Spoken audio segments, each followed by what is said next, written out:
Hi friends. మొదట్లో ధ్యానం చేసేటప్పుడు మేబీ కొన్ని సంవత్సరాల ముందు ఎప్పుడైతే ధ్యానం గురించి తెలిసిందో అప్పుడు సాధన చేసేటప్పుడు నాకు ఇచ్చిన ఒకే ఒక్క ఫ్లూట్ మ్యూజిక్ పత్రి సార్ది. అదొక్కటే పెట్టుకొని కూర్చునేవాడిని, కానీ ఏం జరిగేది కాదు. నెలలు, సంవత్సరాలు అయితే కూర్చోవడం అయితే ఆపలేదన్నమాట. కూర్చున్నా అంతవరకే. ఏం జరగట్లేదే, ఏంటబ్బా అనేసి అదే మైండ్‌ని, అదే ఫీలింగ్స్‌ని క్యారీ చేసుకుంటా వచ్చేసాననమాట. అందరూ చాలా అనుభవాలు చెప్తా ఉంటారు. వాళ్ళ ఫేస్ అయితే వెలిగిపోతూ ఉంటది. నాకేం జరగట్లేదే అని ఒక బాధ. సో, ఇదేదో కానీ కూర్చోవడం అయితే నేర్చుకున్నా. చెప్పాలంటే ఆ ఫ్లూట్ కూడా బై హార్ట్ అయిపోయింది నాకు. నెక్స్ట్ ఏం ట్యూన్ వస్తది? ఎప్పుడు అయిపోవస్తది? ఎప్పుడెప్పుడు మనం లేసేయొచ్చు? ఇదే నా మైండ్ అప్పుడు. ఏం జరిగేది కాదు.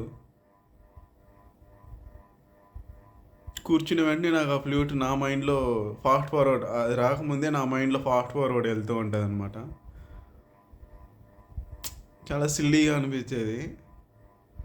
అదే డిసప్పాయింట్‌మెంట్. ఏం జరగట్లేదు, ఎందుకు కూర్చుంటున్నామో అర్థమే కావట్లేదు అనేంత ఫీలింగ్‌లో ఉండేవాడిని. ఇప్పుడు అవన్నీ తలుచుకుంటే సిల్లీగా అనిపిస్తుంది.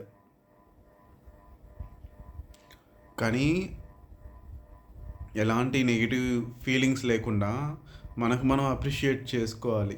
ఎలా అంటే, హమ్మయ్య! ఏం జరగకపోయినా పర్లేదు, కూర్చోగలిగాను, అదొక్కటే మెచ్చుకోవాల్సిన విషయం.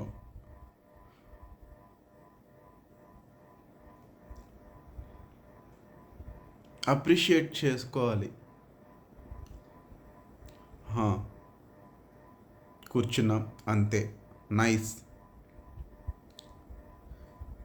ధ్యానానికి కూర్చున్న ముందు, లేచిన తర్వాత ఎలాంటి ఫీలింగ్స్ మైండ్‌లో పెట్టుకోకూడదనమాట. ఎలాంటి ఇంటెన్షన్సు. ఎందుకంటే యద్భావం తద్భవతి కదా! కూర్చునే ముందు కూర్చుంటాంలే, ఏం జరగదులే అన్నట్టు కూర్చుందాము. లేచిన తర్వాత ఏముందిలే అనేసి లేస్తాము. అయిపోయిందక్కడ. కూర్చున్న ముందు ఎంప్టీగా ఉండాలి. లేచిన తర్వాత ఎంప్టీగా ఉండాలి. వీలైతే అప్రిషియేట్ చేసుకోవాలి. ఇలా చేసుంటే ధ్యానం చక్కగా కుదిరిపోయుండేది. కంపేర్ చేసుకున్నాము. జెలసీ వచ్చేసింది. ఈగో వచ్చేసింది. హా! ధ్యానం తొందరగా కుదరాలి అంటే ఇప్పుడు నేను చెప్పాను కదా! మళ్ళీ వినండి. Thank you.